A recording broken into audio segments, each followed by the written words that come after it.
국가가 무너질 때 가장 먼저 사라지는 게 뭔지 아십니까? 당신의 선택권입니다. 내일을 계획할 자유, 가족을 지키는 능력, 이 모든 게 하루아침에 증발합니다. 지금 이 순간에도 그 징조들이 나타나고 있습니다. 그런데 여기 더 무서운 진실이 있습니다. 국가는 절대 망하지 않습니다. 망하는 건 당신입니다. 1997년 IMF 외환위기를 기억하십니까? 정부는 살아남았고 대기업 오너들은 해외로 자산을 빼돌렸지만 잃은 건 당신의 일자리였고 당신의 월급이었으며 당신의 가정이었습니다. 산율이 치솟던 그날 실업률은 폭등했고 자영업자 20만 명이 문을 닫았으며 국민들은 금을 모아 나라에 바쳤고 그렇게 국가는 회복했습니다. 그런데 정작 금 모은 국민들은 어떻게 됐을까요?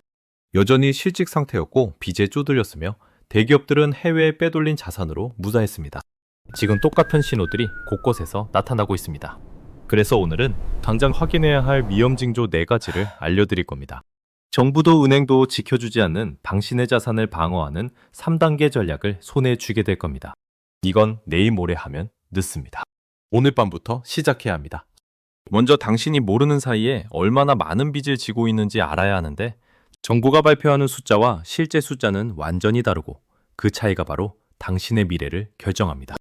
정부는 2023년 기준으로 국가 부채가 1217조 원이라고 발표했고 GDP 대비 50.7%라고 하면서 아직 관리 가능한 수준이니까 걱정하지 말라고 합니다. 선진국들도 이 정도는 다 있다고 말하면서 안심시키죠. 그런데 이 숫자에는 함정이 있는데 이건 중앙정부의 빚만 계산한 거고 지방정부의 빚, 공기업의 빚, 각종 공공기관의 빚은 빠져 있습니다. 더 심각한 건 숨겨진 빚인데 공무원연금, 군인연금, 국민연금 같은 미래에 꼭 지급해야 할 돈들이 있거든요. 이런 연금성 충당 부채와 국민연금 미적립 추정치까지 더하면 어떻게 될까요? 분석 기관마다 계산 방식이 조금씩 다르긴 하지만 공공부문까지 합치면 1673조 원이 넘습니다. 이게 무슨 의미인지 아시겠습니까?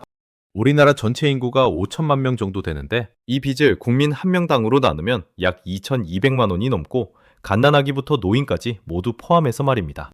4인 가족이라면 가구당 약 9천만 원의 빚을 지고 있는 셈인데 당신은 이 사실을 알고 계셨습니까? 당신이 태어날 때부터 이미 채무자였다는 사실을, 당신이 아무것도 하지 않아도, 아무것도 쓰지 않아도 이미 9천만 원의 빚을 짊어지고 출발한 겁니다. 평생 성실하게 세금을 낸 사람들이 있습니다. 40년간 월급에서 꼬박꼬박 떼어가는 돈을 한 번도 아까워한 적이 없었는데 나라가 잘 되려면 세금을 내야 한다고 믿었거든요. 그런데 국민연금 예상 수령액을 확인하고 충격을 받는 경우가 많습니다. 물가 상승률을 감안하면 자기가 낸 돈보다 적게 받는다는 계산이 나오거든요. 내가 낸 돈은 다 어디 갔나요? 나라 빚 갚는 데 쓴 건가요? 맞습니다.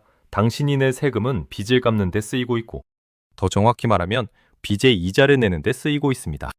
그렇다면 국가는 이 엄청난 빚을 어떻게 갚을까요? 크게 3가지 방법이 있는데 첫째는 세금을 더 많이 거두는 겁니다. 당장 여러분의 월급에서 떼어가는 돈이 늘어나는데 소득세, 부가가치세, 재산세, 온갖 세금이 조금씩 올라가고 한 번에 확 올리면 저항이 심하니까 조금씩 슬금슬금 올립니다. 작년에 담배값이 올랐고 술값도 주차료도 올랐는데 이런 것들이 다 세금과 연결되어 있거든요. 둘째는 돈을 더 찍어내는 건데 중앙은행이 화폐를 발행하는 겁니다. 쉽게 말해서 돈을 찍어내서 빚을 갚는 건데 그러면 어떻게 될까요? 시중에 돈이 많아지면서 물가가 오르고 여러분이 가진 돈의 가치가 줄어드는 겁니다.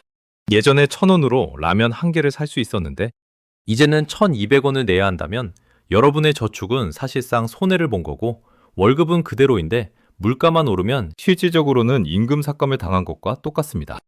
셋째는 빚으로 빚을 갚는 건데 이건 마치 신용카드 돌려막기와 같습니다. A카드로 B카드 값을 내고 B카드로 C카드 값을 내고 C카드로 다시 A카드 값을 내는데 처음엔 문제가 안 보이고 오히려 당장의 위기는 넘길 수 있죠.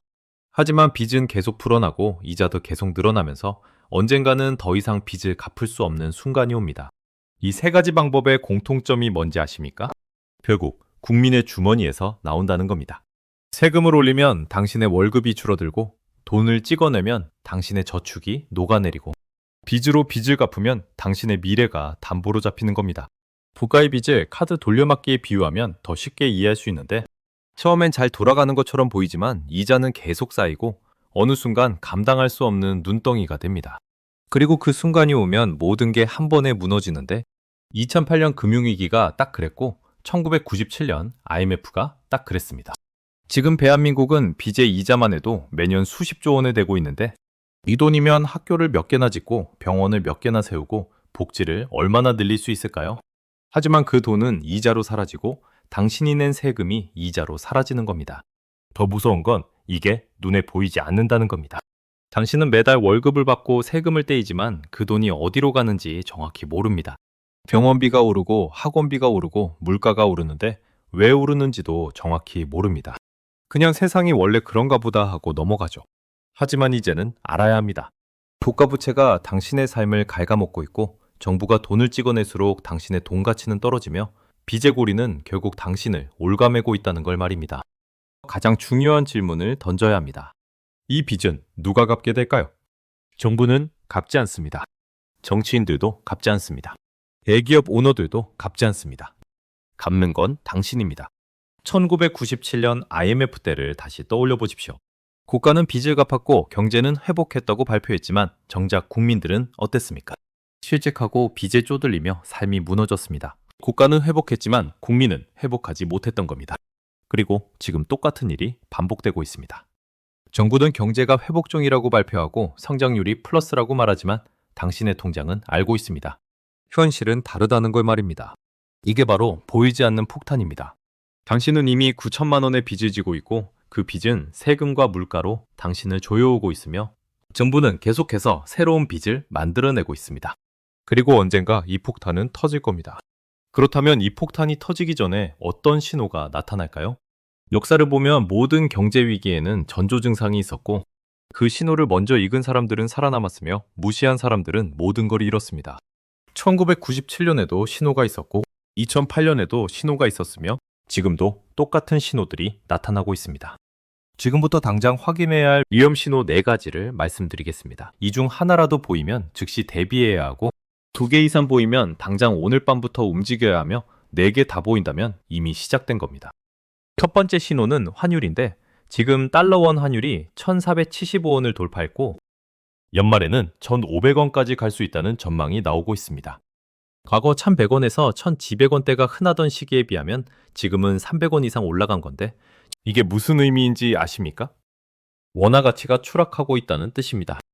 당신이 가진 돈의 가치가 녹아내리고 있는 겁니다. 환율이 오르면 수입 물가가 상승하고 우리나라는 에너지와 식량의 대부분을 수입에 의존하고 있기 때문에 석유값이 오르고 밀가루 값이 오르며 모든 물가가 오릅니다. 당신의 실질 구매력은 계속 떨어지는데 예전에 100만 원으로 살 수 있던 물건을 이제는 80만 원어치밖에 못 사는 겁니다. 해외여행을 계획하고 계셨습니까? 환율이 1,200원일 때 1,000달러를 바꾸려면 120만 원이 필요했는데 지금은 147만 원 이상 필요합니다. 똑같은 여행인데 27만 원을 더 내야 하는 겁니다. 작년에 미국 여행을 계획했다가 환율을 보고 포기한 사람들이 많은데 환율이 조금만 떨어지면 가야지 하고 기다렸지만 오히려 더 올랐고 이제는 언제 갈 수 있을지 모르는 상황입니다. 환율 때문에 여행을 포기하거나 미루는 사람들이 늘어나고 있고 이건 단순히 여행 문제가 아니라 당신의 구매력이 계속 감소하고 있다는 신호입니다. 더 무서운 건 환율이 계속 오를 수 있다는 겁니다. 자본 유출이 시작되면 환율은 더 급등하는데 1997년 IMF 때처럼 수많은 기업이 무너지고 수백만 명이 일자리를 잃을 수 있습니다. 두 번째 신호는 국채금리인데 국채금리가 오른다는 건 무슨 의미일까요? 정부를 믿는 사람이 줄어들고 있다는 뜻입니다. 국채라는 건 정부가 발행하는 채권인데 쉽게 말하면 정부가 빌리는 돈입니다. 이 국채의 금리가 오른다는 건 돈을 빌려주는 사람들이 위험하다고 판단해서 더 높은 이자를 요구하는 거고 마치 신용도가 낮은 사람이 대출받을 때 높은 이자를 내야 하는 것과 똑같습니다. 최근 몇 년간 전 세계적으로 국채금리가 크게 변동하며 높은 수준을 유지하고 있는데 특히 미국의 경우 10년 만기 국채금리가 3%에서 5% 가까이 치솟기도 했습니다. 이게 무슨 의미인지 아십니까? 세계에서 가장 안전하다고 여겨지던 미국 국채조차도 이제는 의심받기 시작했다는 겁니다. 당신에게 미치는 영향은 이겁니다. 정부가 빚을 갚기 위해 더 많은 이자를 내야 하고 이자가 늘어나면 정부는 세금을 더 거두거나 다른 지출을 줄여야 하며 결국 그 피해는 국민에게 돌아옵니다. 복지 예산이 삭감되고 교육 예산이 줄어들며 당신이 받아야 할 혜택이 사라지는 겁니다. 세 번째 신호는 가계부채인데 현재 약 1,900조 원으로 GDP의 90% 안팎에 달하고 이건 세계 최상위권 수준입니다. 더 심각한 건 이 중 61.4%가 부동산 담보대출이라는 건데 사람들이 빚을 내서 집을 산 겁니다. 만약 부동산 가격이 떨어지기 시작하면 어떻게 될까요? 집값은 내려가는데 빚은 그대로니까 사람들은 빚더미에 앉게 되고 대출을 갚지 못하는 사람들이 늘어나면 은행이 부실해지며 다시 금융위기로 이어질 수 있습니다. 2008년 미국 금융위기가 딱 이렇게 시작됐는데 서브프라임 모기지 사태로 집값이 폭락하면서 수백만 명이 집을 잃었고 은행들이 연쇄 파산했으며 전 세계 경제가 멈출 뻔했습니다.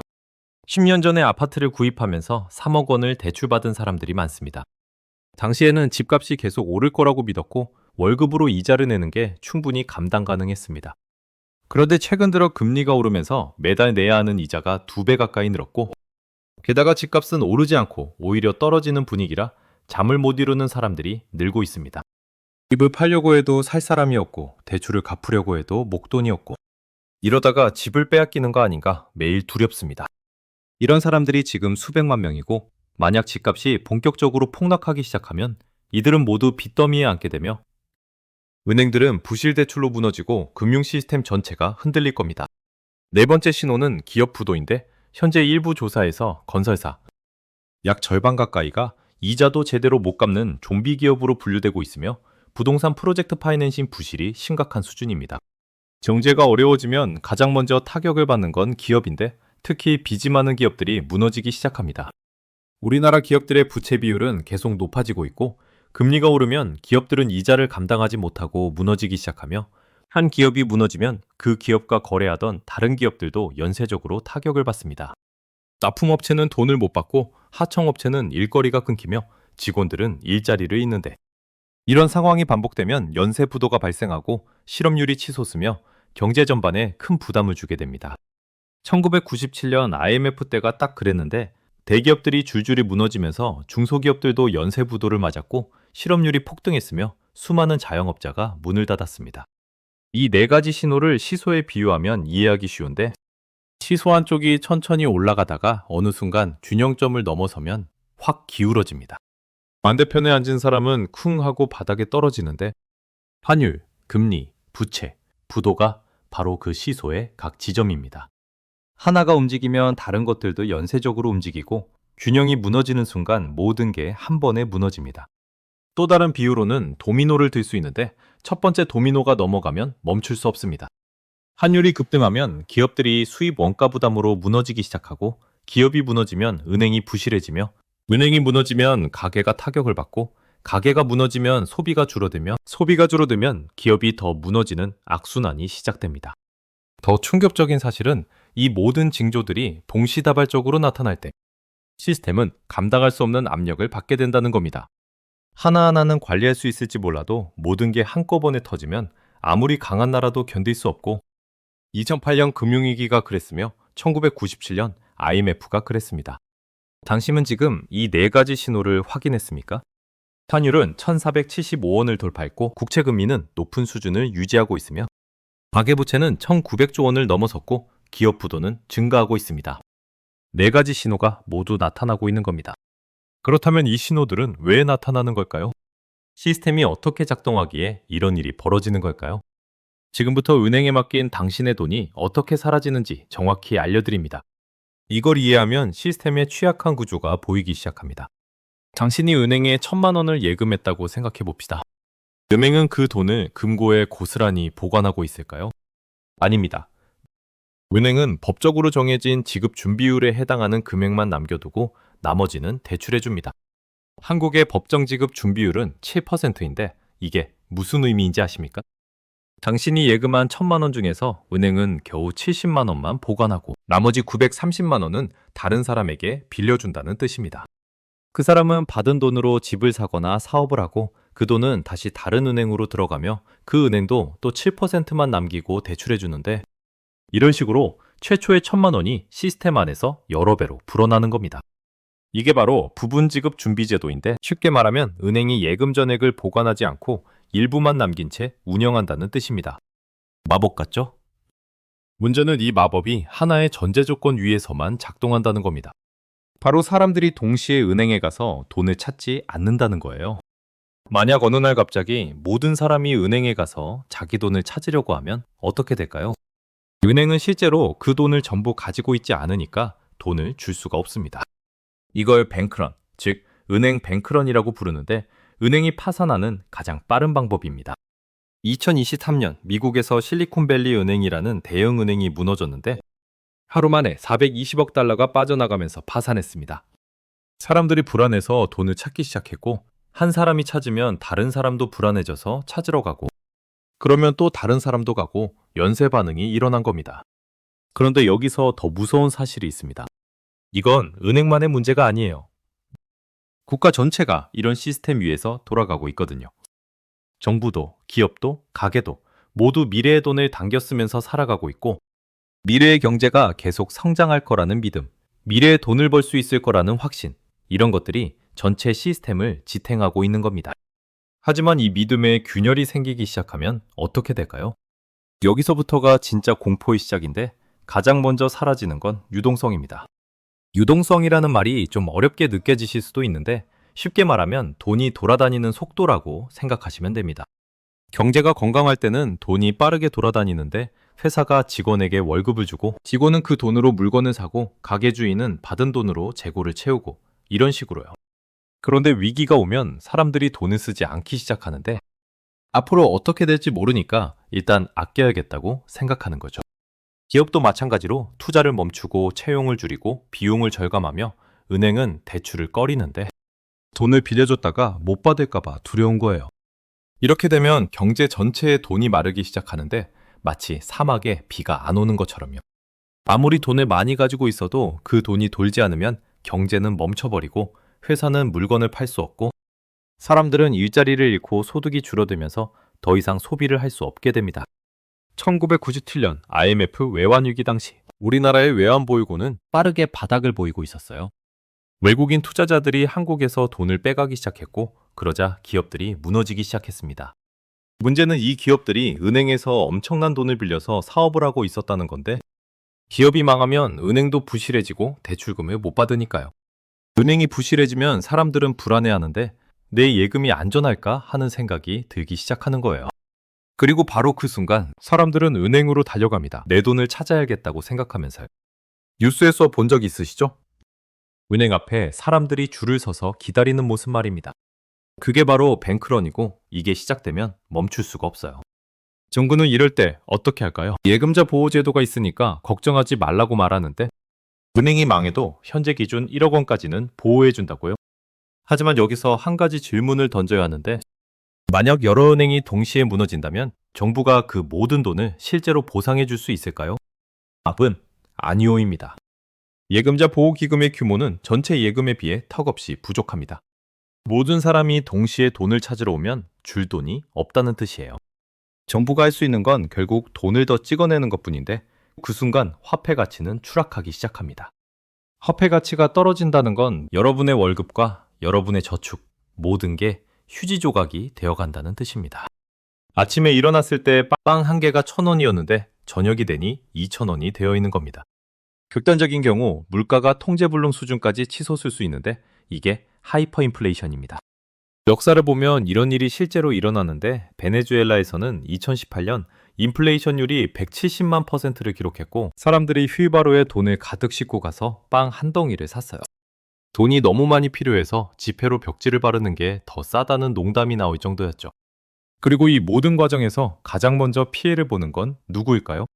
바로 당신입니다. 정부는 계속 작동하고 시스템은 유지되지만 피해는 모두 당신에게 집중됩니다. 은행 시스템을 거대한 수도관에 비유할 수 있는데 한 곳이 터지면 전체가 마르는 겁니다. 물이 흐르지 않으면 아무리 큰 수도관도 소용이 없고 돈이 돌지 않으면 아무리 큰 은행도 무너집니다. 그렇다면 실제로 이런 일이 일어나면 어떻게 될까요? 역사적 사례를 통해 정확히 알 수 있는데 지금부터 과거에 무너진 나라들이 어떻게 되는지 그리고 그때 사람들은 어떻게 살아남았는지 실제로 일어난 일들을 보겠습니다. 역사 속에서 경제 위기가 왔을 때 같은 패턴이 계속 반복되고 있습니다. 1997년 11월 21일 대한민국 정부는 IMF에 구제금융을 신청했습니다. 그날 이후 이 나라는 완전히 달라졌는데 환율은 800원대에서 시작해서 1965원까지 치솟았고 하루 만에 수백 원씩 뛰었습니다. 당신의 월급이 하루아침에 반토막 난 겁니다. 똑같이 일하고 똑같이 월급을 받았지만 그 돈으로 살 수 있는 게 반으로 줄어든 거예요. 소비품 가격은 2배로 뛰었고 석유값이 올랐고 모든 물가가 폭등했으며 사람들은 생활고에 시달렸습니다. 더 무서운 건 대량 해고였는데 실업률이 2%대에서 8%대로 급증했고 이건 단순히 숫자가 아니라 실제로 수백만 명이 하루아침에 일자리를 잃었다는 뜻입니다. 명예퇴직이라는 이름으로 40대, 50대가 쫓겨났고 평생 회사를 위해 일했는데 퇴직금 몇 푼 받고 거리로 나앉았으며 자영업자 20만 명이 가게 문을 닫았습니다. 가정이 무너지기 시작했는데 가장이 시집하면서 생활고에 시달렸고 이혼율이 급증했으며 자살률도 치솟았습니다. 당시 신문을 보면 IMF로 가정이 파탄났다는 기사가 넘쳐났는데 부부가 함께 투신하고 온 가족이 동반 자살하는 비극이 이어졌습니다. 그런데 여기서 주목해야 할 점이 있습니다. 국가는 망했을까요? 아니에요. 국가는 살아남았습니다. 2001년이 되자 정부는 IMF 차입금을 모두 상환했다고 발표했고 경제가 회복됐다고 선언했으며 우리는 위기를 극복했다고 자축했습니다. 하지만 국민들은 어땠을까요? 국가는 회복했지만 국민은 회복하지 못한 겁니다. 그리고 흥미로운 사실 하나가 있는데 당시 사람들은 금 모으기 운동을 했습니다. 나라를 살리자는 애국심으로 집에 있던 금반지, 금목걸이를 모두 내놨고 총 227톤의 금이 모였으며 이는 당시 약 22억 달러 규모였습니다. 국민들이 금을 내놓는 동안 재벌 오너들은 뭘 했을까요? 해외로 자산을 빼돌렸습니다. 위기가 오기 전부터 이미 달러를 해외 계좌로 옮기고 있었고 본인들의 재산은 안전하게 지켰으며 회사가 망해도 개인 재산은 건재했습니다. 2008년 9월 리먼 브라더스가 파산했습니다. 미국 4위 투자은행이 하루아침에 무너진 건데 이건 단순히 한 은행의 문제가 아니었고 전 세계 금융 시스템이 연결되어 있었기 때문에 도미노처럼 무너지기 시작했습니다. 이 위기의 시작은 서브프라임 모기지였는데 쉽게 말하면 신용도가 낮은 사람들에게 집을 사라고 대출을 마구 해준 겁니다. 은행들은 이 대출을 묶어서 금융상품으로 만들어 팔았고 전 세계 투자자들이 이걸 샀으며 집값이 계속 오를 거라는 믿음 아래 모두가 돈을 벌 수 있다고 생각했습니다. 그런데 집값이 떨어지기 시작했습니다. 대출을 갚지 못하는 사람들이 생겼고 은행은 집을 압류했으며 압류된 집이 쏟아지면서 집값은 더 폭락했고 금융상품의 가치도 휴지조각이 됐습니다. 리먼 브라더스가 무너지자 전 세계가 패닉에 빠졌는데 사람들은 은행을 믿을 수 없게 됐고 돈을 찾으러 달려갔으며 주식시장은 폭락했고 기업들은 자금 조달이 막혔습니다. 한국도 영향을 받았는데 환율이 급등했고 수출 기업들이 타격을 받았으며 실업률이 올랐고 중소기업들이 무너졌습니다. 당시 정부는 긴급 대책을 내놓았지만 서민들의 삶은 나아지지 않았고 양극화는 더 심해졌으며 부자는 더 부자가 되고 가난한 사람은 더 가난해졌습니다. 2009년 그리스는 국가부도 위기에 직면했는데 정부가 재정 적자를 숨겨왔다는 게 드러나면서 시작됐습니다. 실제 적자는 발표된 것보다 훨씬 컸고 정부는 빚을 갚을 능력이 없었으며 국채 금리가 폭등하면서 더 이상 돈을 빌릴 수도 없게 됐습니다. EU와 IMF가 구제금융을 제공했지만 대가는 혹독했는데 긴축 정책을 강요했고 공무원 임금을 26% 삭감했으며 연금을 30%에서 40%까지 깎았고 정년도 늘렸습니다.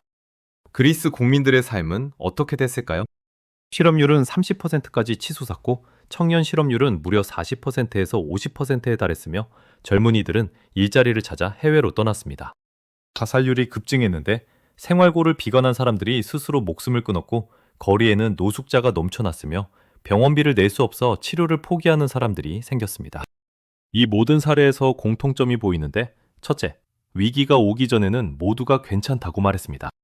정부는 경제가 안정적이라고 발표했고 전문가들은 걱정할 필요 없다고 했으며 언론은 낙관적인 기사를 냈습니다. 둘째, 위기는 갑자기 왔습니다. 신호는 있었지만 대부분의 사람들이 무시했고 설마 이런 일이 일어나겠어? 하고 생각했으며 그 설마가 실제로 일어났습니다. 셋째, 가장 먼저 피해를 본 건 서민이었습니다. 부자들은 미리 자산을 해외로 빼돌렸고 정치인들은 안전했으며 대기업들은 정부 지원을 받았지만 일반 국민들은 일자리를 잃고 저축을 잃고 미래를 잃었습니다. 넷째, 국가는 살아남았지만 국민은 회복하지 못했습니다. 통계는 좋아졌고 GDP는 성장했으며 정부는 위기를 극복했다고 선언했지만 실직한 사람들은 돌아오지 못했고 무너진 가정은 복구되지 않았으며 자살한 사람들은 돌아오지 않았습니다. 그렇다면 우리는 어떻게 해야 할까요? 역사에서 배워야 합니다. 같은 실수를 반복하지 말아야 하고 신호를 읽을 줄 알아야 하며 미리 준비해야 합니다. 지금부터 당신이 할 수 있는 일, 당신의 자산을 지키는 방법을 알려드리겠습니다. 지금까지 우리가 본 것들을 정리하겠습니다. 국가부채는 공식 발표보다 훨씬 많고 위험 신호 4가지는 이미 나타났으며 은행 시스템은 생각보다 취약하고 역사는 반복되고 있습니다. 1997년에도 2008년에도 그리스에서도 국가는 살아남았지만 국민은 모든 걸 잃었습니다. 그렇다면 지금 당장 무엇을 해야 할까요? 첫 번째, 자산을 분산하십시오. 모든 돈을 한 곳에 두지 말고 여러 통화로 나누고 여러 은행에 분산하며 현금, 예금, 실물 자산으로 나누는 겁니다. 두 번째, 빚을 줄이십시오. 금리가 오르는 시기에 빚은 독이 되고 특히 변동금리 대출은 위험하며 지금 당장 갚을 수 있는 건 갚아야 합니다. 세 번째, 비상자금을 만드십시오. 최소 6개월치 생활비를 현금으로 확보하고 언제든 꺼낼 수 있는 곳에 보관하며 위기가 왔을 때 버틸 수 있는 시간을 확보하는 겁니다. 하지만 가장 중요한 건 이겁니다. 정부를 믿지 마십시오. 정부는 당신을 지켜주지 않고 위기가 오면 가장 먼저 버려지는 건 당신이며 살아남는 건 시스템이지 개인이 아닙니다. 은행을 믿지 마십시오. 은행은 당신의 돈을 지키는 게 아니라 그 돈으로 장사하는 거고 위기가 오면 은행이 먼저 문을 닫으며 당신의 예금은 사라질 수 있습니다. 전문가를 맹신하지 마십시오. 1997년 직전까지도 전문가들은 괜찮다고 했고 2008년 직전까지도 모두가 안전하다고 했으며 그리스도 베네수엘라도 마찬가지였습니다. 당신이 믿을 수 있는 건 오직 당신 자신뿐입니다. 당신이 준비하고, 당신이 공부하고, 당신이 움직여야 합니다. 역사를 보면 위기 속에서도 살아남은 사람들이 있었는데 그들은 특별한 사람들이 아니었고 단지 미리 준비한 사람들이었으며 신호를 읽을 줄 알았던 사람들이었습니다. 지금 이 순간 당신은 선택해야 합니다. 아무것도 하지 않고 그냥 흘러가는 대로 살 건지 아니면 지금 당장 움직여서 당신과 당신 가족을 지킬 건지 말입니다. 시간이 없습니다. 신호는 이미 나타났고 역사는 반복되고 있으며 폭풍은 다가오고 있습니다. 지금 당장 시작하십시오. 오늘 밤부터 당신의 자산을 점검하고 계획을 세우고 실행하십시오. 망하는 건 국가가 아닙니다. 망하는 건 당신입니다. 하지만 살아남을 수도 있습니다. 선택은 당신의 몫입니다. 이 영상이 도움이 되셨다면 구독과 좋아요 부탁드리고 댓글로 여러분의 생각을 나눠주십시오. 다음 영상에서는 구체적인 자산 방어 전략과 실전 포트폴리오를 다루겠습니다. 당신의 미래를 지키는 일, 지금 시작하십시오.